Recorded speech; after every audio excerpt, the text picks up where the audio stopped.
She was in, but then when you switch things over, it kicked her out. Right. Hey. Do you want these? I need headphones. I don't need headphones, right? I got fucked up ears. It's fine. Don't put the headphones on then. I won't need it though, right? I can like. I don't think Just so. listen to you guys. You'll hear us, like no one outside is talking.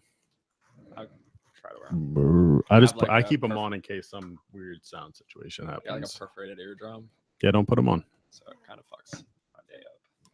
I just need to make sure I look at you and ask you questions. I can probably put my left one on. All right. Jill, can you hear me? Oh, this is perfect. Look, Like that? it's just my right ear is messed up. Jill. Jill, can you hear me? Sound check. Testing. Okay. So now what we'll do is we'll just mute. You got a and mute leave button? it on. You get a cough button?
Hello and welcome to the January webinar from CopyPress. We're going to go ahead and get started now.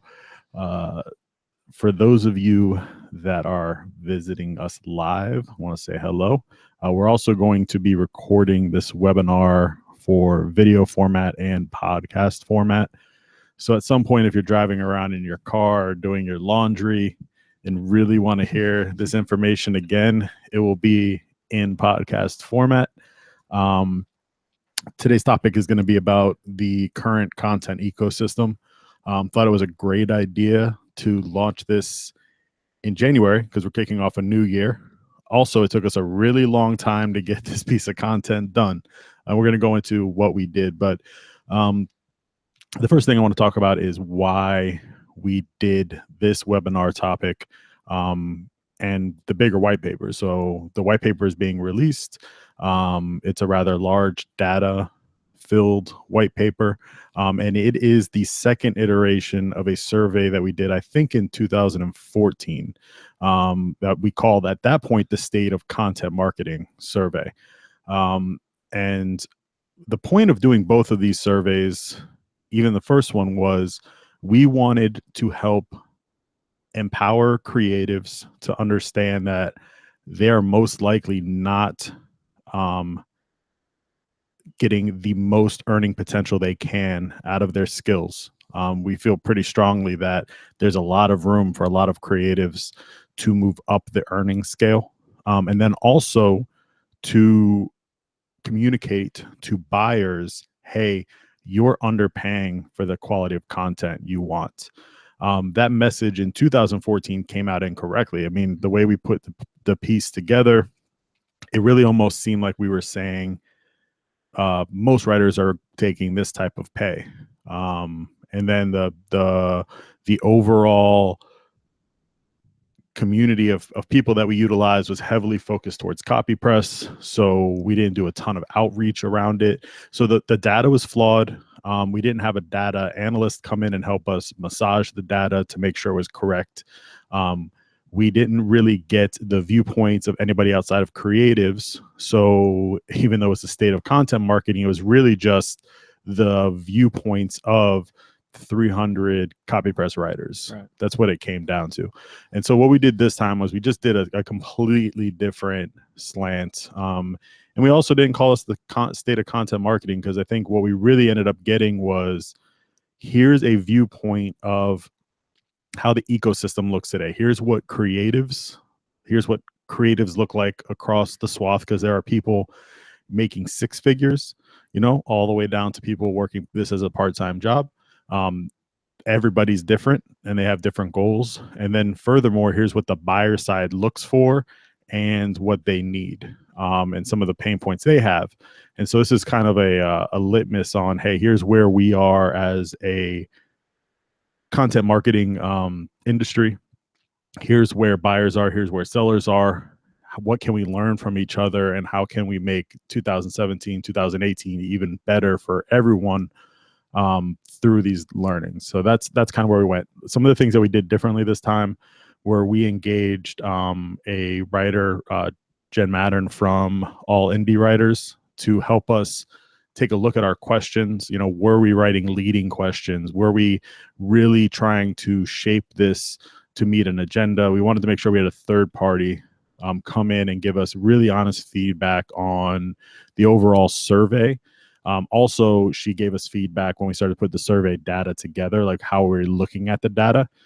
We hired an outside data analyst to come in and help us figure out the error rates and what we were looking at, what data was useful that we collected, because there was so much more data that we had than we even shared in the white paper, that some of it ended up being kind of useless based on some of the population that we had, or just the different types of answers. So we made sure we only shared the information we felt was reflective of a larger sample through the small sample we have. We made sure that we weren't leading to an agenda that we had created by putting third party in. And then Derek's going to share. So real quick, while I'm on this topic, with me today I have Derek Miller.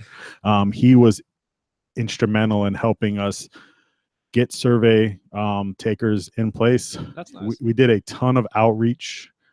He also helped me with creating the survey and the several iterations of Yeah. that survey. Yeah, it was I brutal. mean, there was a ton of effort put into this. Yeah. So he's going to go through some of that. And then we also have, as always, Jennifer Ross, who will be popping in to ask some questions. So I think she's going to drop a question in soon about what your thoughts are on things. And I think our audience is going to be a mixed audience of creatives and buyers, which, you know, buyers for me in this topic are marketers, in-house or agency side, but people that would be buying content for marketing purposes. So Derek, go ahead and share kind of what we went through steps wise with this process, because I think there was a ton of effort put in to make sure we had a much bigger sample size. Yeah, I mean, when you and I first started talking about wanting to do this survey again, I know there was a lot of emphasis put on not just reaching out to the people we have direct contacts with. And I think CopyPress is really unique in the sense that we do work with a ton of creatives. I mean, we have thousands of creatives in our community, and then we also work with the agencies and we work with direct brands. So, you know, when we were thinking about putting together this content marketing ecosystem survey, we were like, we need to touch on all three of these individuals. So how do we go about doing that? Well, you know, the first thing we did was we created a landing page and a pop-up that just lived on our website, because we get hundreds of thousands of people visiting our website within a month. So this is a great way to capitalize on those people who are already coming to our website. So we had a pop-up and we had a landing page designed to get people to take the survey. So that was the first step. Then we also reached out to the people we have in our subscriber list, our email list. So we have non-creatives of about 20,250 subscribers, and we sent 2 emails to them to push them to take the survey. Then we also have our community of creatives of over 30,000 subscribers on that email list. So we emailed them 5 different times to push them to take the survey. Then from there, we did cold outreach, and this was really important because, like we said last time, one of the errors we had is we reached out to people we had direct contact with. So a lot of the data was based on our own perspective. So what we were interested in doing is, let's find people who aren't on any of our email lists. They don't follow us on social media, anything like that. So we ended up reaching out to just over 700 different people, and these were creatives, these were marketers within a company, these were agency heads, things like that. So we sent out cold emails. Within the email, we had information about the survey, our objectives from the survey, our past failings from 2013, 2014. So we really pushed these people to really participate. Let's make this survey as good as it can be. Let's get some really informative information from you guys. So we sent out those cold emails. We also just blasted our social media followers. So, you know, on Twitter, we have over 3,000 people, Facebook over 6,000 fans, LinkedIn of about 2,000 people. So we just kind of tried to blast as many people as possible to get them to push them to take the survey. Within that too, we also reached out to some people to write about the survey, allindiewriters.com.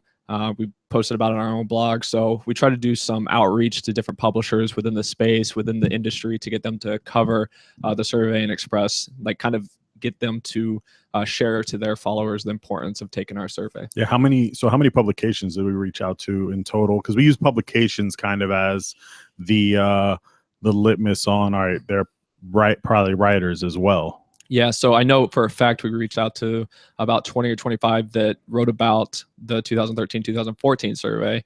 We reached out to them to get them to write about it this time as well, and then probably another 50 or 60 different publishers in our space to cover the story. So we did a ton of outreach, mainly to people outside of our reach. Obviously, we had our email blast, but we really wanted to focus on people outside of our I think one of zone. the biggest issues we had with 2014 was that people felt that like hey, I hadn't heard about this. How, you know what I mean? Like, how can you do a survey and do it about freelance and not reach out to freelancers, and not, you know, how could it be a reliable survey if I didn't even know about it? And so we tried to completely get rid of that. Whether, I mean, some people didn't want to cover it, right? Yeah. Or want to talk about it, but at least this time it was like, hey, like from the net that we cast, we did the best job we could of maximizing the amount of people. So how many survey participants did we end up getting? Just over 350 responses. All right. And I think some of those had to be weeded down in the analysis side, right? Some of them didn't answer all the questions. Some of the things, just as a clarity point, we limited this to US creatives only. I think the information we gleaned from it is something that can be pushed most likely to sample sizes in other countries. But it was important to stick to the US so that when we're talking about pay rates, you know, it's coming from a person living under the you know, the same monetary system, the same cost of living as somebody buying the goods, and so we're on an equal footing from that standpoint. I wouldn't say you can just blanketed take these results and be like, all right, somebody in you know, India as an example, this would reflect for them as well, or somebody that is in the UK, or somebody that's in Spain. I don't think it's a blanketed concept. You can take this, but I think the generalized gleanings we can take from the data are definitely something that just can kind of shape the overall view of the ecosystem. But that was definitely one thing. We had a lot of people that tried to take it and they would get stuck after the first question because we were taking US only, right? What were some other parameters we set up on here? We also wanted to ask if they minded if we use their responses, because we have a lot of open-ended questions in our survey. Yeah, I think those are shared more in the white paper than they will be on the webinar today. So, you know, definitely, I think that was a good thing to, one, get people to be able to share their thoughts openly about where we are. Yeah. But we made sure we asked them for permission to utilize those thoughts. Yeah, and then a few other questions that we asked as well was, what was their specific career, like which one did they relate to the most? And this was probably the most difficult question for us to kind of like put some strict parameters around, because we did have freelancers who would sign up and they say, well, I also help out in-house people, or I also work for a brand. So in order for us to really build the survey out based on their responses, we wanted to filter kind of whatever their best career path was. So that was probably, I think, the most difficult question for us to really get them to understand. And we have, I think, like 6 or 7 different responses for that. And each one of them takes them down like a different survey path. Right. And I think, and we'll talk more about it as we go through the actual findings, but there were a lot of questions that we now have looking at the data, right? Especially about what is a full-time freelancer. What do people do? Because I think there are people that full-time freelance that aren't just writing for clients. They're writing for themselves and they're earning money in different ways. And that's really not something we looked at in this survey. And so some of that data can get skewed when we're looking at yearly earnings. We're not sure if some of the yearly earnings we're looking at as well, this is just what I get paid from my customer side, but I'm over here making X from something else. So it's not something we thought about ahead of time. And I think when we get into those type of conversations, there's the micro conversation of money in this white paper where you talk about price per word, price per unit, what people are paying and selling. I think those are, you can just take that as is. This is what they're doing. When you get onto the macro of here's how much I make per year and here's how many hours per week I spend, there's the question mark of, all right, well, you say you're full time and then you say you spend 20 hours a week on this. Are you someone like my wife, who that's all 20 hours a week is all you can spend? That is full time for you because you're a full time mom, or you're working some other job? Or is it because you're a travel writer and you're working full time freelance, but only 20 hours of it is for clients and the other 30 hours might be on your own projects? So those are side questions that came to light after analyzing the data, that if we were going to do a second level to this, we would look into, but we're probably not going to do a second level to this because it was, I mean, it literally took us, what, 6-7 months to do the survey, put it together, write the white paper, find the right time to release it. So the first question is out. What are your expectations on content for 2017? Do you guys think it's going to be more important, stay the same, or less important? So you guys can answer that now. And we also have an ebook available for download. This is from our previous ebook that we created the other months. It's the importance of style guide and how to create one. So you can always download that as well on the offer section.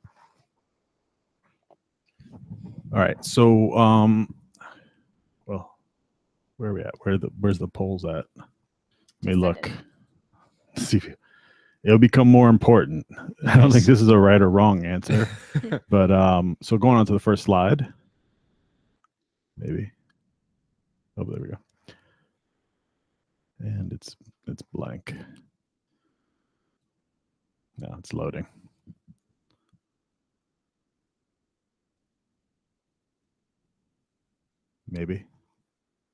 Maybe loading.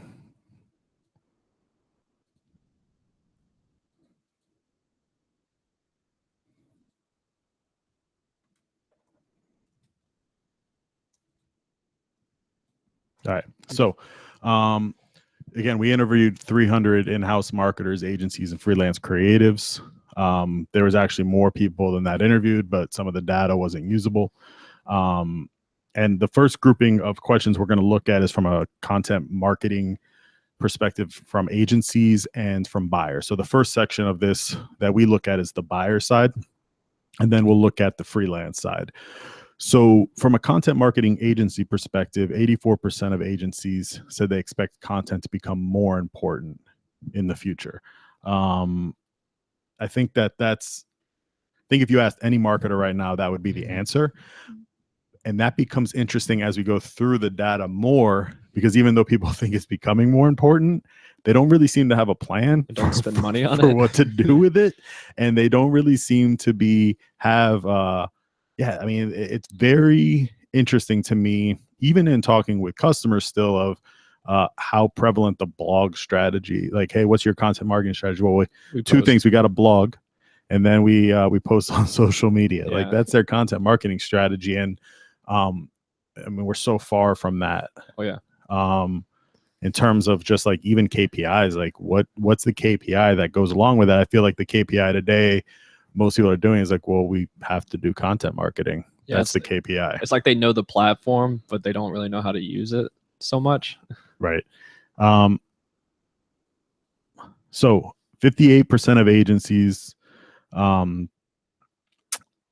that their clients knew nothing about content marketing. 5% thought their clients were very knowledgeable. 82% that said they create an average of 1 to 10 pieces of content per month, and only 10% said they created more than 50. So what I gleaned from this data was, 1, 5% of clients are very knowledgeable in content space. There is a huge opportunity for agencies to educate customers on what content marketing is and to help shape what they think about it. And I think that's something, well, I know that's something that's just not getting done. Like in your agency life, you have people that are selling products and people that are doing the work. And rarely do you have people that are educating the customer on what they should be doing or what else is being done out there about content marketing. And I think this is part of the reason why we're not seeing a lot of people adapt and create new strategies, is they're just like, oh, we'll just keep doing the same thing that we've always done, or we'll do what we've heard other people are doing in the past. Because who is sharing that? Like maybe they'll jump on a blog every once in a while and be taught something, but if you've been on any blog recently, it's the same, again, same stuff happening. I think there's a huge opportunity for agencies as a part of their strategy with customer relationships, and we do it here, is actively educate your customers, actively push products and packages that push them towards new thought processes, and back up those packages with thought out educational pieces, white papers on why those things work. It's a huge opportunity. It's going to, mean more revenue and more sales, but also a move towards products that are actually going to get results. Right. Mm-hmm. Anything from you on that?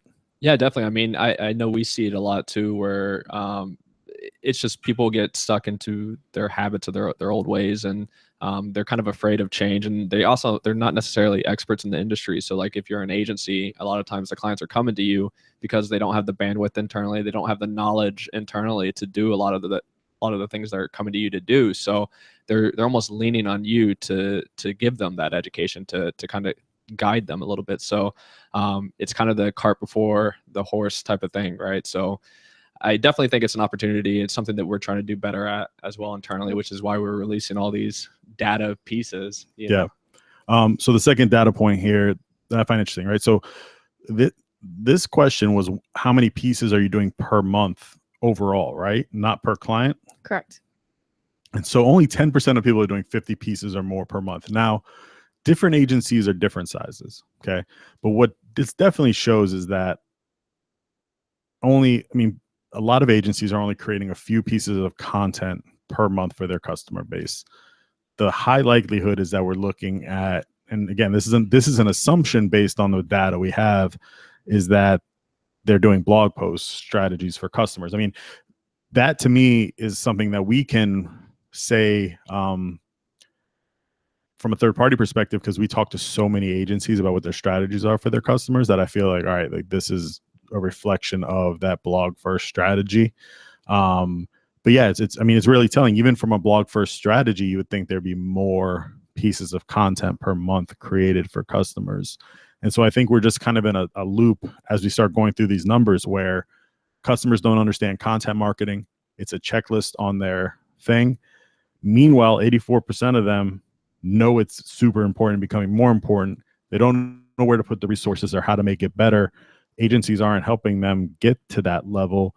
And so what happens, they just continue to order the same stuff and do the same stuff they've done. Alternatively, you could look at it as that they're not really producing a lot of content on their own website. They might be focusing a lot of their strategies on social media, which I mean, I would say is not the way to go, because if you can build it on your own platform, your own website, you have a lot more control than on social media. Yeah, I mean, I think we do stuff on social, but everything has to lead somewhere. And so what's the KPI for you? I mean, it doesn't have to lead back to your site, but where is it leading and what are you trying to track is what needs to be looked at. So 92, and so more data just confirming what we're talking about. 92% of people said they're producing blog posts, right? So biggest by far, right? Blog first strategy. And then if they're not creating blog posts, what are they creating? Well, they're creating web copy, which is the next thing that we see people doing, right? So, and then there's a huge drop off from there. I mean, a big drop off from the types of content they're creating aside from web copy and blog posts. It doesn't even stack up. And so 30% of agencies said they're creating static infographics.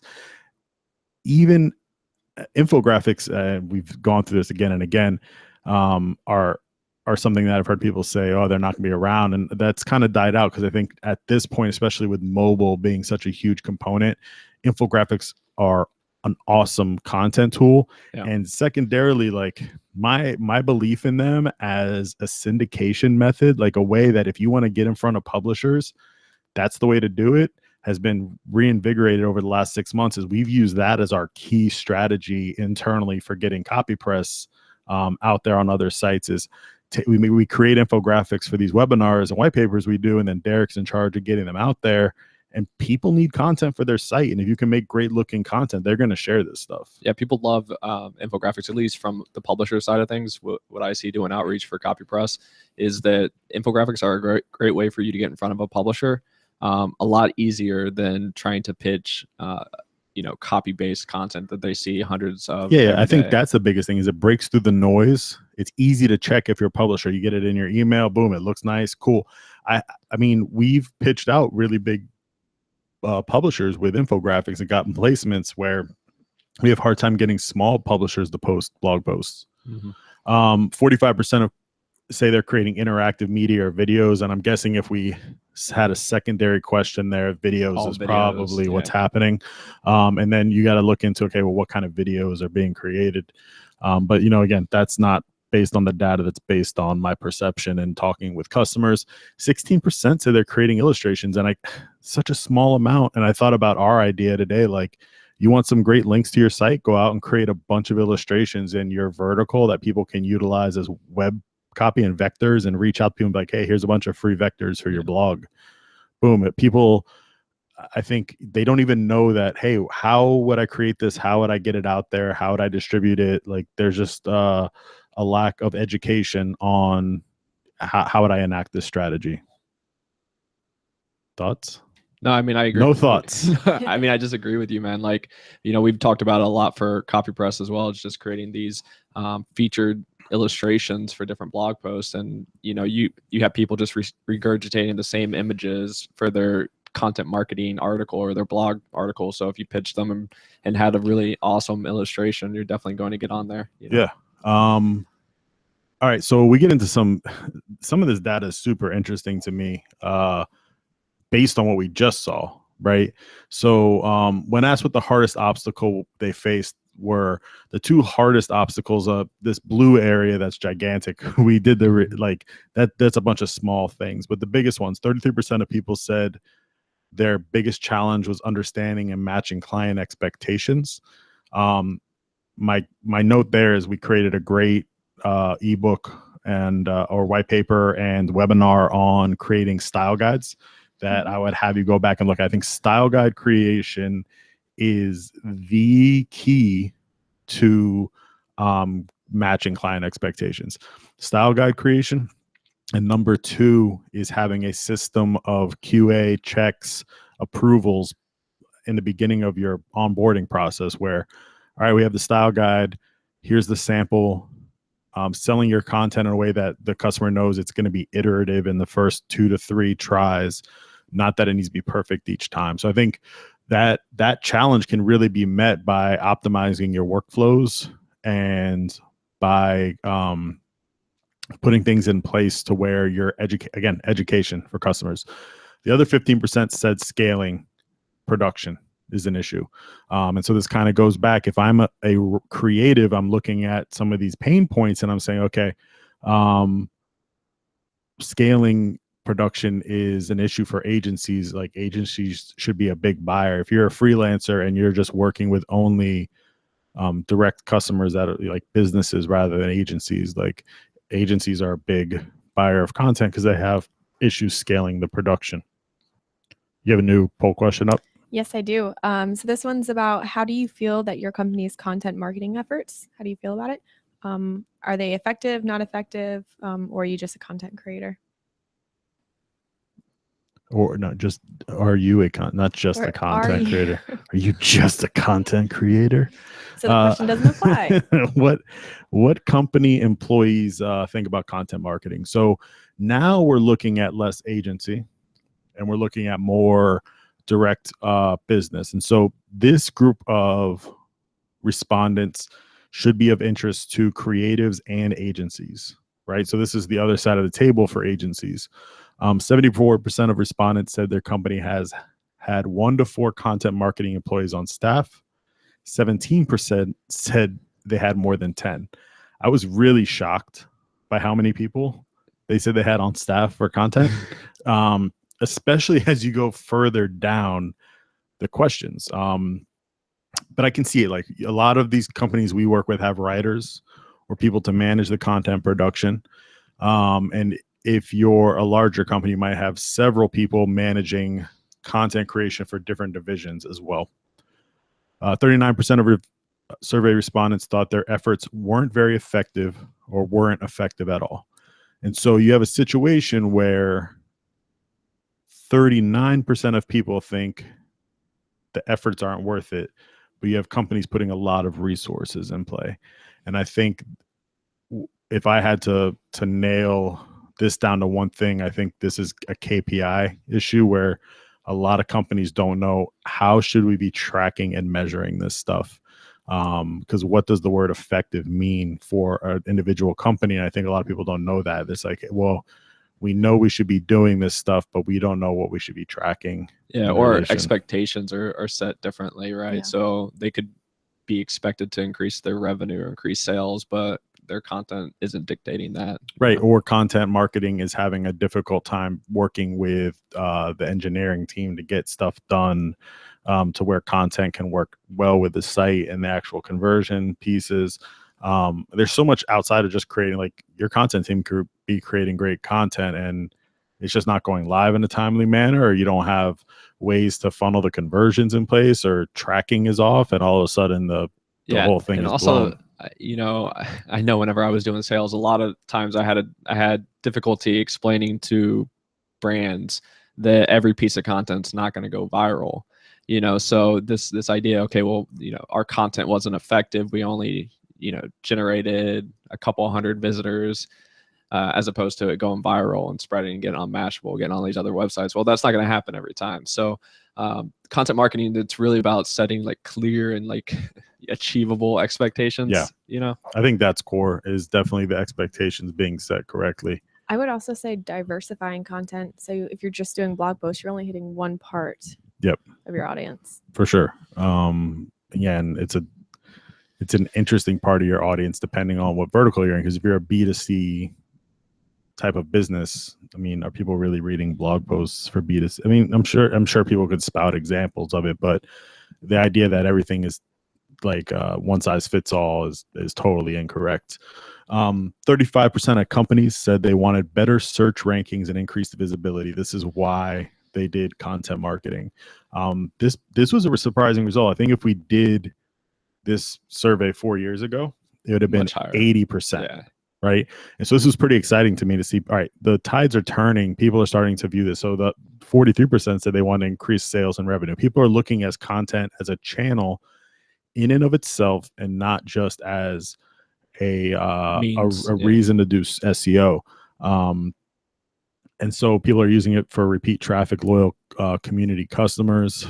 And so that's where it should be. I mean, content's interesting because it's the one channel that can support all your channels, right? Your social media team can buy in, SEO team can buy in, paid search team can buy in, your the people buying advertising can buy in, because it's going to keep people on the site that they've bought, help them retarget things.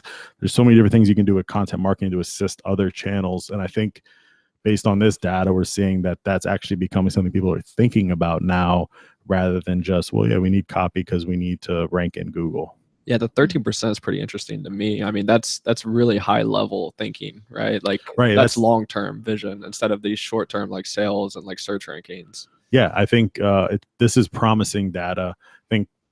I think the 39% of people that realize that what they're doing isn't effective is promising data, knowing, hey, same old stuff's not working. We need to be doing better. We need to be influencing stuff outside of SEO. Companies putting the amount of resources they are in place. 26% of companies spent less than $5,000 on content marketing annually, and 22% spent between $5,000 and $15,000. So this means over 50% spent more than $15,000 on content. I'm not sure from these respondents. My secondary question would be like, does this include salaries?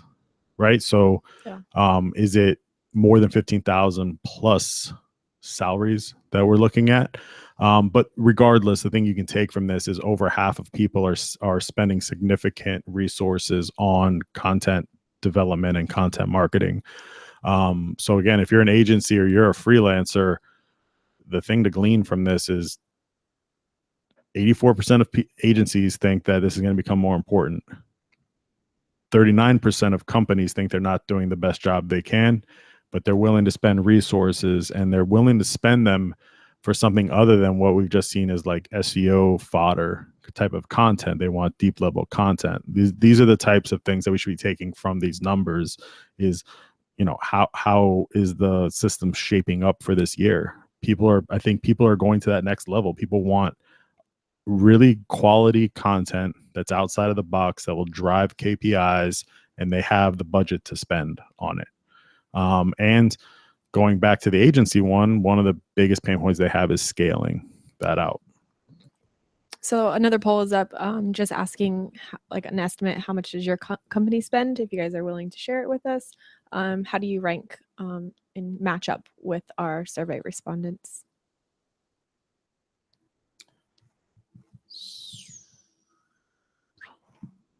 Oh no. It's gonna take a while to load. Apparently SlideShare is not loading very well today. What was I on? Number 9? Yeah. Yes. It's gonna be a terrible podcast with just me going, What was I on? oh Number no. 9? Oh no. All right, 60% of respondents said content marketing was smaller than other channels.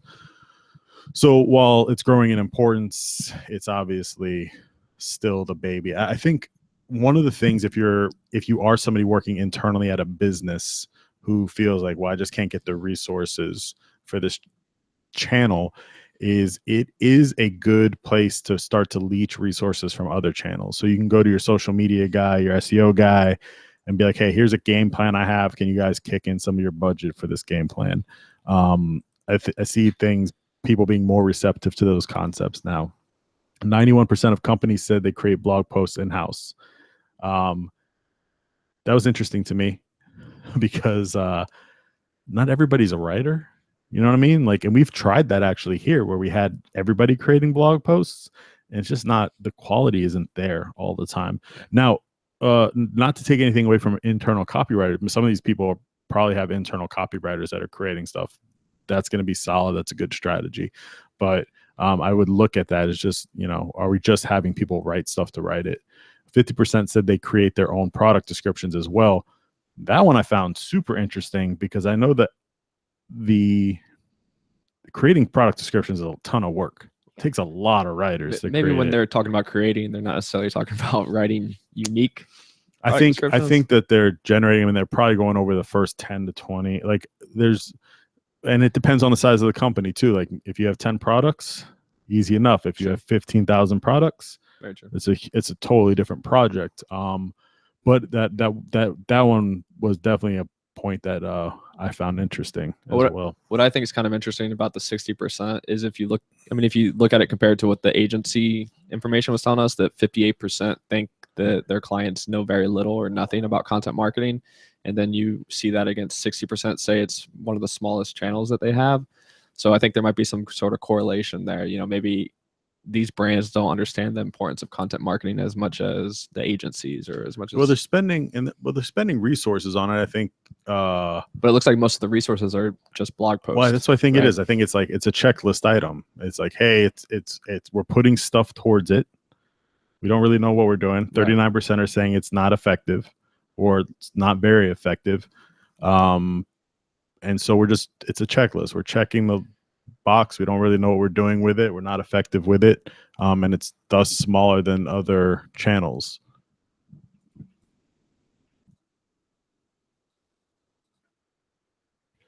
So 13% of respondents said they publish content multiple times per day.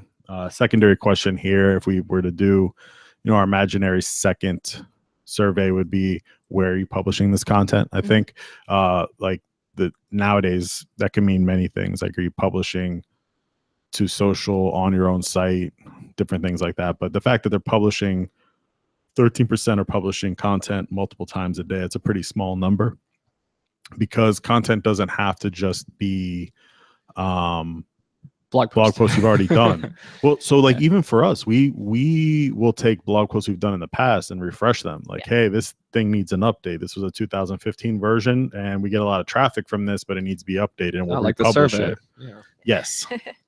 43% of respondents said they publish content once a week. I think you see your blog strategy fitting in here. 35% say they publish content daily. 22% feel like they publish the perfect amount of content, meaning 78% of people feel like they don't, that there's a hole in the amount of content that they should be creating. I think that for most marketers, they feel like more is better. I don't think that's a universal fit.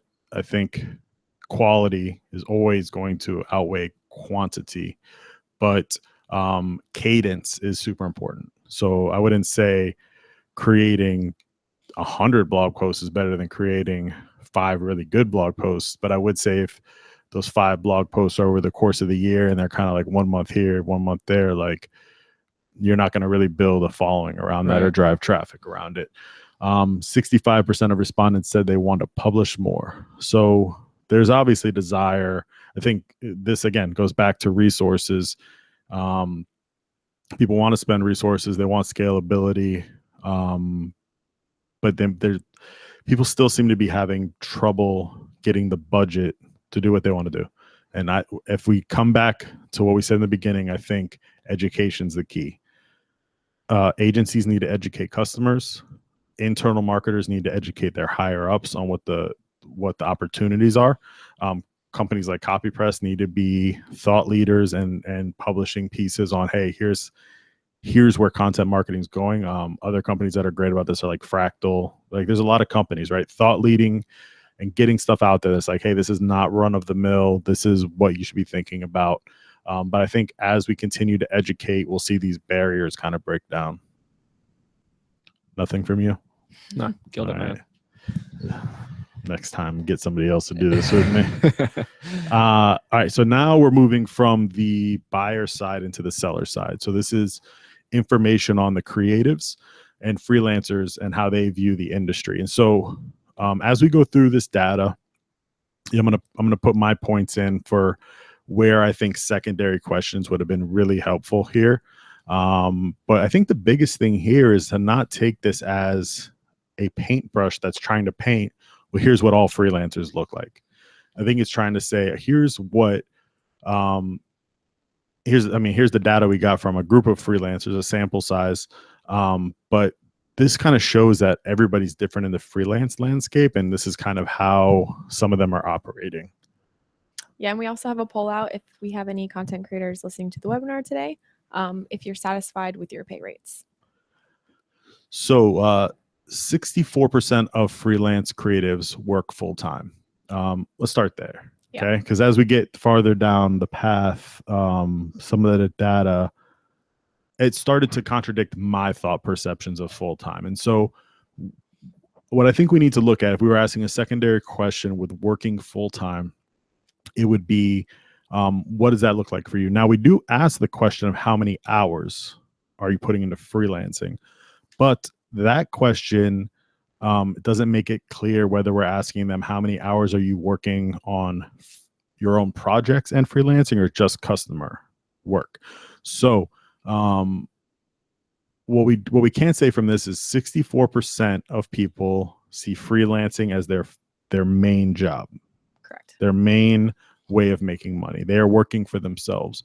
And what I find extremely important about this data is that too often marketers are looking at creatives as part-time people working from home but have other jobs, and so thus we'll nickel and dime them down. No, this is a profession, and we'll get into how much people are making, but to go further off of that point, 23% of them have spent 3 to 5 years in the field. 24% have spent more than 10 years. So this is a group of people working full-time on this that have a ton of experience. 78% have at least a 4-year degree, and 28% have a master's degree or above. Extremely educated. This is a profession. This isn't just, hey, I'm working at home to make some extra money, right? These are people that this is their chosen profession, and they are looking to master that craft. And I think that is something that, to be quite honest with you, I think a lot of marketers still haven't accepted. They still see this as a marketplace-driven industry where people will jump in here and just, oh, I'll just make this a part-time thing.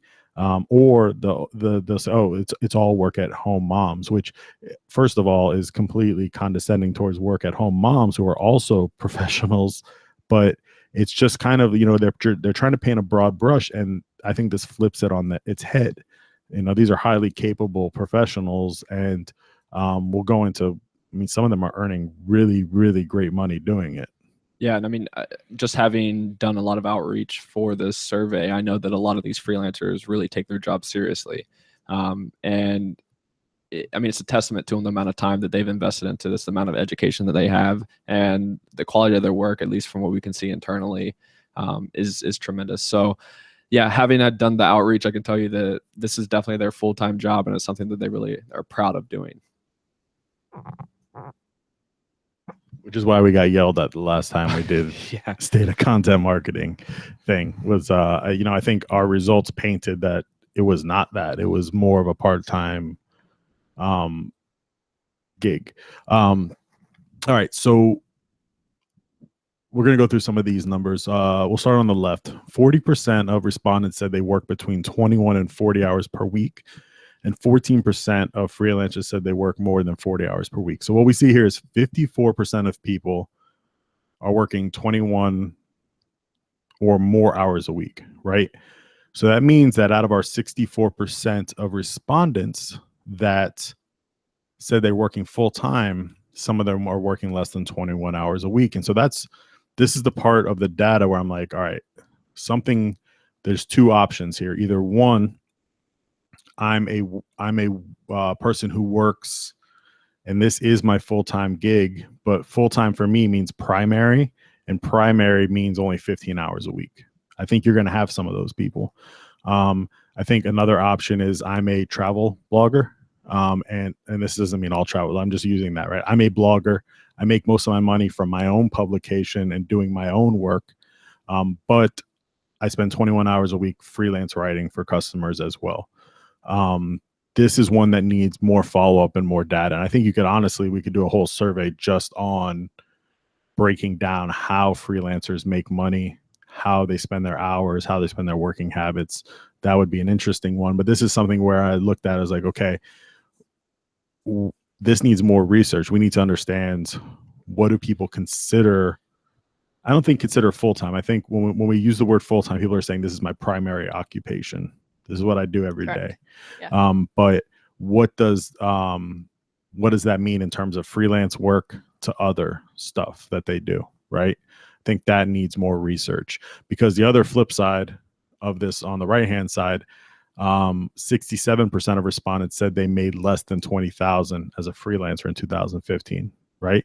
That was pretty startling to me, considering 64% consider this a full-time job. So again, some of these respondents may be earning revenue from other places. So they may be doing their own blog. They may be so I think this needs more information. Now, what I will say is that a portion, no matter what, from what we see, there's a portion of writers that I feel need to value their services more, that they're selling their services for penny a word, 2 pennies a word, that I'm hoping that what they take from this survey is, I need to increase my rates. I need to be charging more.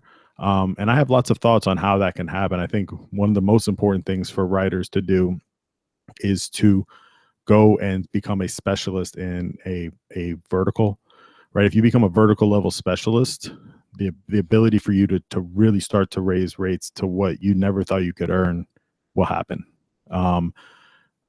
But And to that end too, I will say the opportunity within that is to become then an influencer. yeah, I mean, in that space. that's the thing, is like, we go back to like a Jen Madden, right? Mhm. Able to call her own price because she's a great writer, but she also controls her own publication. She's out there doing other things. She's creating products and marketing herself. And so she's doing so many different things with some of the travel writers we work with. So this is more niche based, but they're working for freelance customers, but they're also monetizing their websites, and that allows them to set the market on their own value. And so I still think no matter what we take from this, we need to say, okay, there are still writers working for too little pay. And it's the same amount of pay, like that penny a word pay that I've seen for 3 or 4 years now. I mean, just from inflation, we should be seeing like this price rising. And so if marketers and buyers think, okay, scaling this stuff, hitting expectations, all of these things that they find difficult, I can tell you now, just raising the pay rate will increase the quality you get from people. And the data we have shows that. I think we go into a little bit of satisfaction with pay. Like, people, I mean, obviously you earn more, you're going to do better work. So what was great though is 6% of people earning more than 90,000 last year. That to me, like, sets the expectation. Like, I mean, you're talking about people that, I mean, I don't know what they went to school for, but me personally, I have a creative writing degree. If you would have told me that I could be making 90 grand a year writing when I was in college, I'd have been like, you're crazy, because I was going into writing because I loved it, not because I thought I could make money from it. And so these people have turned their passion into something that's actually yielding great pay rates. I mean, they're getting, yeah, I mean, they're making great money. They're making more money than print journalists were making, than traditional writing jobs. And it's because, I'm guessing, if we delved into these numbers, there are people that are setting the market value on their own names, on their own work, because they're specialists at what they do, and because they've created a great client base through running their business and getting people to come back for content all of the time. Yeah, you can almost bet that they're getting a ton of repeat clients. Yeah. So, I mean, that just tells you the quality they're producing is much higher than. So, and I think that, you know, if you're in that group of 67% that earn less than 20,000, I mean, some of that group, let's be honest, is your 10% of people who feel that they're working full time, but are working, you know, only whatever 20 hours. 20 hours a week. But if you're working full time and you're making 20, you need to look at that group, that 6%, and be like, this is my goal. How do I get there? How do I set my path to getting there? And, you know, at CopyPress, we don't have any creatives making 90,000 a year, but we have creatives making 50 plus. Yeah, really good money with us. Well, at least money that I look at, I'm like, I'm proud, because I don't think we have anybody that considers CopyPress their one and only job. So on top of whatever they're doing with us, so we might have people in our group that are part of that 90,000, but that not all 90 is coming from CopyPress. But I do know that we're, you know what I mean? I mean, we do have people in this 20,000 group, just because the amount of content they're producing doesn't equal out to it. But nobody that I would consider to say, okay, yeah, nobody's working 40 hours a week with us and making 20,000 a year. Right. I mean, I hope. So the thing that's in the middle here that I think is super important, and that this goes back to a lot of what I've said about on this slide, 60% of respondents have a personal blog or website. That means 40% of people don't. That's the number I take from this. 40% of people that are freelancers, that are out creating content for other people, are not creating content for themselves. So that means they're not branding themselves as a channel expert. They're not putting their own work together. They're just out doing work for other people. This is a huge opportunity. So again, if you're on the lower end of one of these things, you're like, what's the first step towards making the ascension towards the higher pay?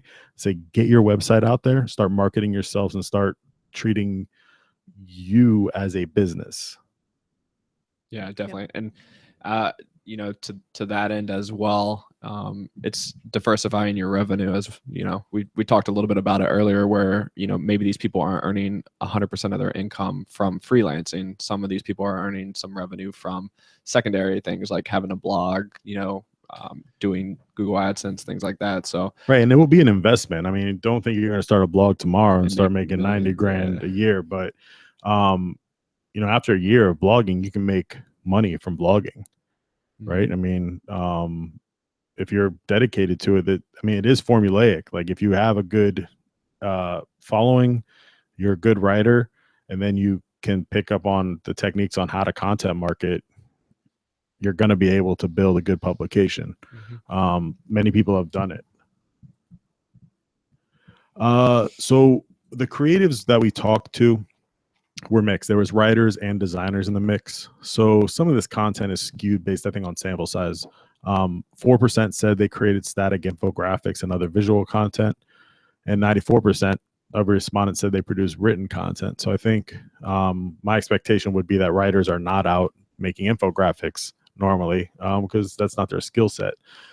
But what I do think there is an opportunity to take from this is that I think differentiated media is going to be big in 2017 and 18, and that writers syncing up with designers to create the ability, hey, we can create you white papers, create ebooks, create infographics.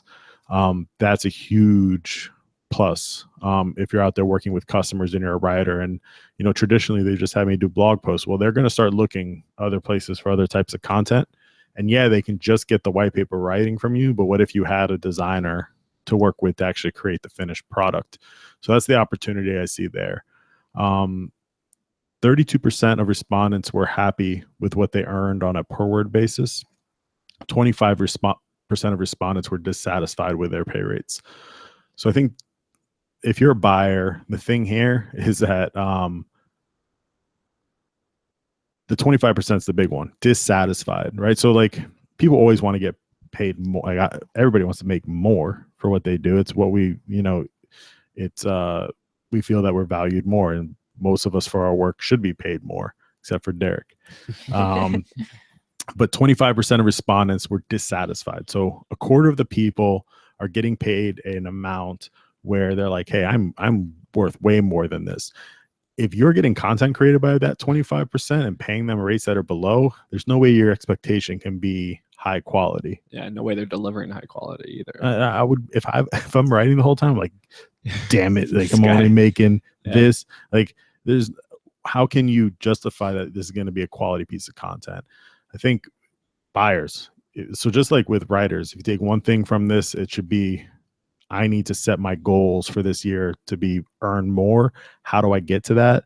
Buyers, your goal needs to be, how do I increase the quality, and how do I change the mindset internally that this is not a commoditized product that I should be paying bargain basement pricing for to get as much as we possibly can? And these are questions that they should be having with their freelancers. It's not something that should only be discussed after a survey like ours, right? Yeah, I mean, you should definitely, and that's why I think the marketplace model is flawed, and we're a marketplace, but we run a little differently.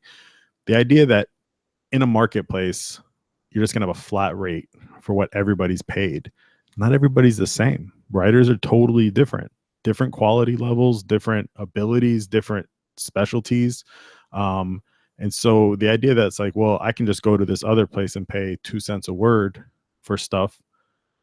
Okay, then, but that you're saying I'm exactly like that guy that you're paying 2 cents a word. I'm not. Like, and that's the mentality that I think hurts content marketing right now in terms of quality of content, or when we do have conversation with buyers. Now, from a perspective of just seeing what comes through the door, I can tell you that people are definitely, like, the days where we get arguments about blog posts and how much they should be and it being a penny a word, that doesn't exist anymore. Yeah. That was not the case like 2013, but people have definitely come around on that. So 27% said their standard rate was 4 cents to 7 cents a word. 16% said they work for a range of 7 cents to 12 cents. And 12% said they work for 3 cents a word or less, which means that if I do the quick math, about 40-something% are earning more than 12 cents a word. Correct. That's awesome. That's telling. So if you're a part of that 12% making 3 cents a word, they're probably also part of that 25% dissatisfied. Right. That's, yeah. I mean, or like, yeah, some type of grouping. And then if you go again back to that last slide, when it's 67% of people making 20,000 or less, that doesn't mean it's a bunch of people working for a penny a word, because those numbers don't match up. Another thing I just thought of is we asked if they were a content creator, if they were a writer or a designer. We never asked if they were writing or editing. Okay. So editing, editors could right, possibly, technically they're going to be making less per word because they're not actually writing the content. So that's just another secondary question that we right. Well, I think ask. this again, if on the micro, if you're a buyer, that you should look at this and be like, all right, only 12% of people are still working for less than 3 cents a word. Yeah. Okay. 40% of people are making more than 12 cents a word. And, I mean, then you have these other groups making these different amounts. And so, again, days of penny word content are gone. But, again, going back to the last slide, for creatives that might get their hands on this white paper and like, they're saying full-time writers only make 20,000 a year. Whoa, hold on, and so you can't just jump to the plan of like, well, those are just low paid writers. No, like there's something happening here where somebody's calling themselves full-time. They're making 20,000 a year from that full-time work, and they're most likely getting paid in one of these other pay ranges. So they're not a penny a word writer. So they're supplementing their income, or, you know, they're a writer who's, yeah, I make 20,000. I work 10 hours a week and I'm a full-time mom, or I'm a stay-at-home dad, or, you know what I mean? I do others, you know, I'm a retiree or something like that. There's something else happening there. So this is an exciting piece for me where pay rates are totally adjusting. Again, this number would have been totally different in 2013. Yeah, I also think the 32% about being happy about what they're being paid would probably have been a lot lower in the initial survey we did. I think writers are setting their pay rates now. You know, they're like, hey, I'm worth this. Well, the paradigm, much. the market's shifting, so it's getting towards that for sure. And I think they can continue to increase what they're making based on setting themselves up to be industry experts, or marketing themselves more. Yeah, and I will say that we don't talk about it in this slide share, but it's in the white paper.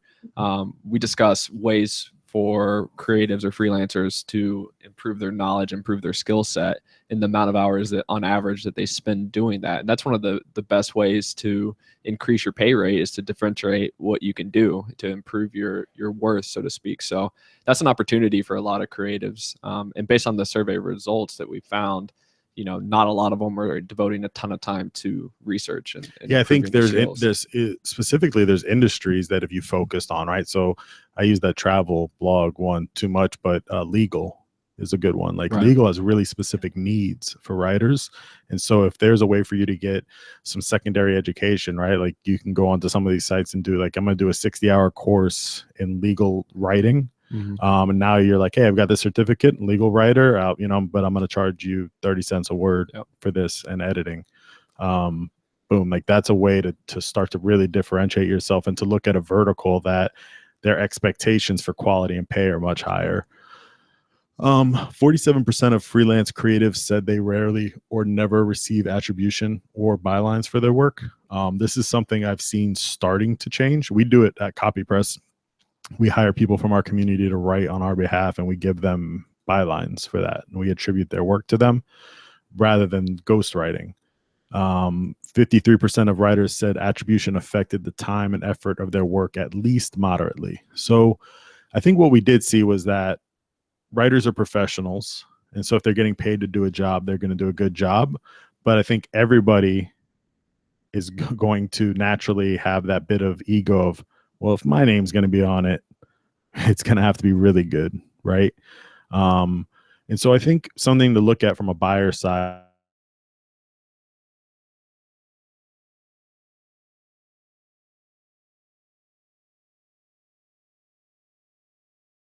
background in finance, they have their own finance blog, and you are,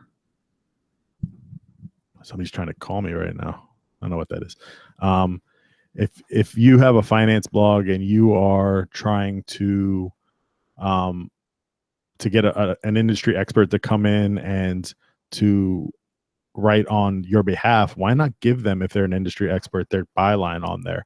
That means they're going to share the content more. That means they're going to spend more time on the content, make sure it's quality. Again, I'm sure they're a professional writer and they're going to do a great job, but there's so much upside to that simple act of like, hey, let's not make it ghostwritten, that I think that's a small change you can make to your content marketing strategy now and have some big wins from it.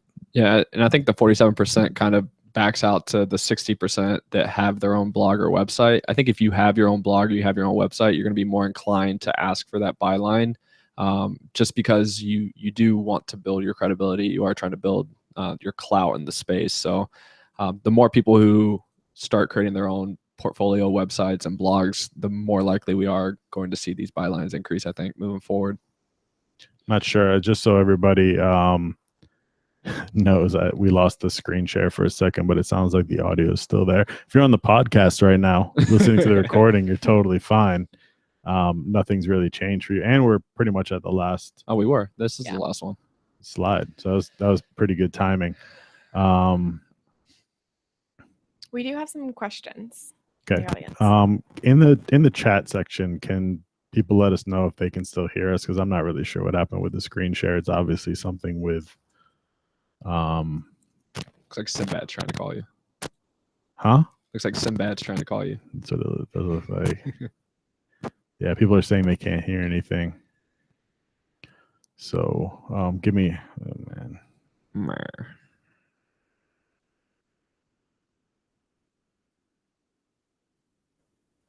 They said it's okay now. But yeah, but Jill just told me that it's not okay. Jill, can you hear me?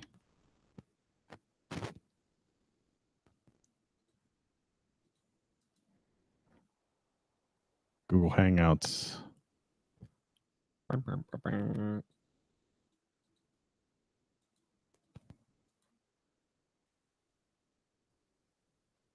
right. Well, regardless, I think it's showing up somewhere, or it's recording. It's recording on audio. So let's go through the questions.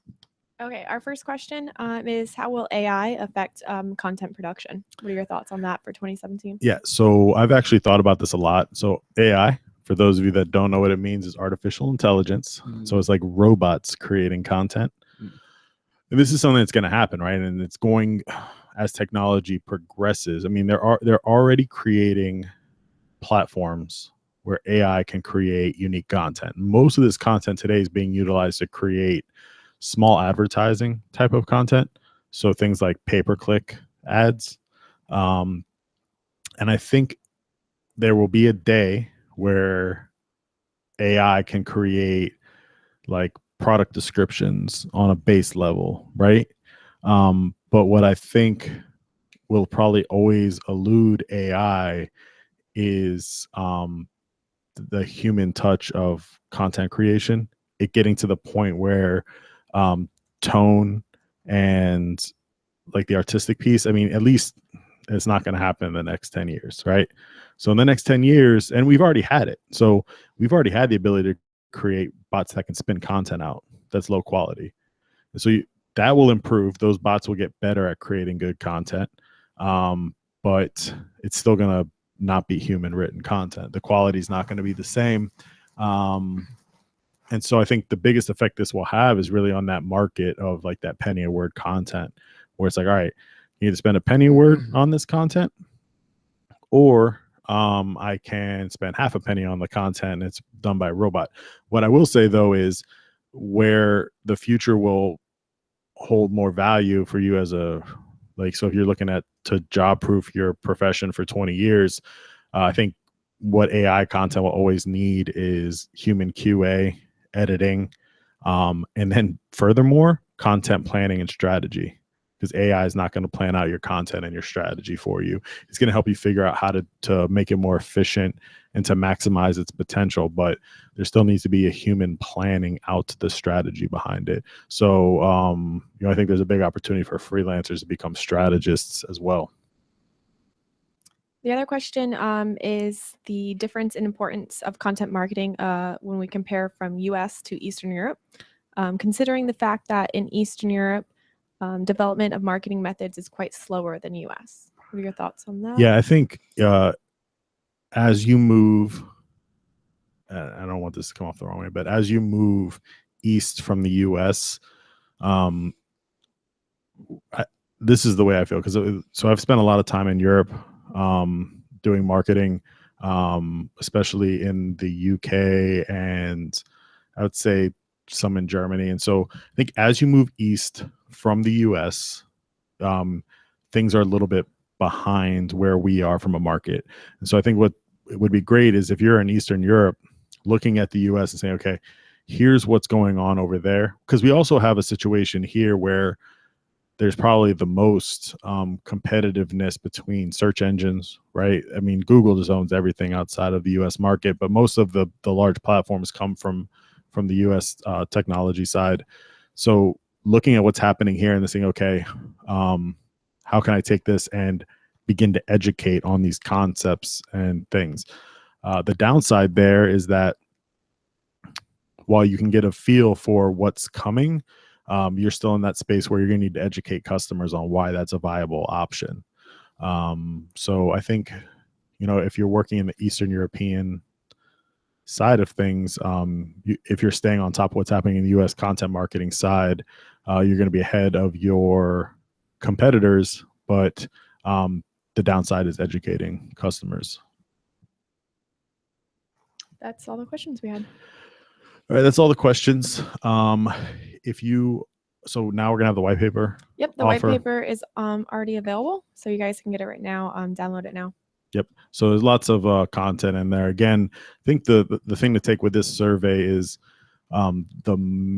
micro points, like when you're looking at per word basis, or you're looking at what kind of resources companies are putting in play. Those are pretty valuable. I think. So the question, just real quick, I asked, is using content marketing in Eastern Europe a great competitive advantage? Yes, I would say it is, because I'm guessing a lot of people aren't utilizing it a ton right now. Now, again, Eastern Europe, it's an open question, and I'm not an expert there. But I know the last time I've spoken with companies in Germany, Austria, not as far ahead on content marketing and utilization and channel development as we are in the US. So I think it's an opportunity. Even so, it's outside of Eastern Europe, Asia, right? Like content marketing is a huge opportunity in the Asian markets, because it's something that just hasn't been focused on a ton yet. There are people having successes with things like video blogging in China as an example, but I don't think it's being utilized wholesale as a channel, especially not up there with search engine optimization and some others. But the white paper is available now. If you want to download it, just again, remember, micro points I think are positive to look at. I think on the macro general concepts, like writer pay, what's a freelance writer, I would say take those with a grain of salt in terms of, I think secondary questions need to be asked, and try to get our general idea that we weren't trying to paint, hey, here's what a freelancer is. We were trying to educate buyers on, here's what the landscape looks like for freelancers. Make sure to check out our other resources on copypress.com/resources. Lots of webinars, white papers, infographics, case studies, all types of information that you can utilize to help educate your customers more. And then what is next month's white paper? It's not finalized yet. So it's either going to be about link resource tools and getting link juice, Mysterious. or the other possibility is about using behavior analysis to push forward your content. And that's partnering with JumpShot. Yeah, behavior analysis, we're partnering with JumpShot, and then with expanding your link resources and your link juice is going to be partnered with link resource tools. Yep. So we'll be doing a lot of partnered webinars this year and white papers to help expand the expertise beyond just what we have here at CopyPress, and to bring some new voices to the webinars as well. Other than mine. Other than just the guy that we picked up out of the room. But thank you for Derek joining, Jen joining as always. My pleasure. Again, this will be available for download, the video, and then also on podcast format. You'll be able to find it on iTunes. I'll be launching it under the CopyPress webinar title. That's what we'll be calling it, just CopyPress webinars. Clever. Also, though, I'll be launching soon on the resources section. I'll be taking our old podcast, and then it went viral, and putting it up as a series. So that's something that you can download as well. So lots of good content, I think, coming out. Also, lots of new blog posts coming out on the blog. So keep an eye there. Please share as we go. As well as our weekly newsletter, we're going to be getting an exclusive article just for the newsletter. So it will only be available if you have signed up for our newsletter. Okay. So that's it for Derek. No plugs here. That's it. Yeah, I mean, that's it for today. I want to thank everybody for joining us, and we look forward to seeing you or you hearing us on the next webinar. Thanks. Yeah.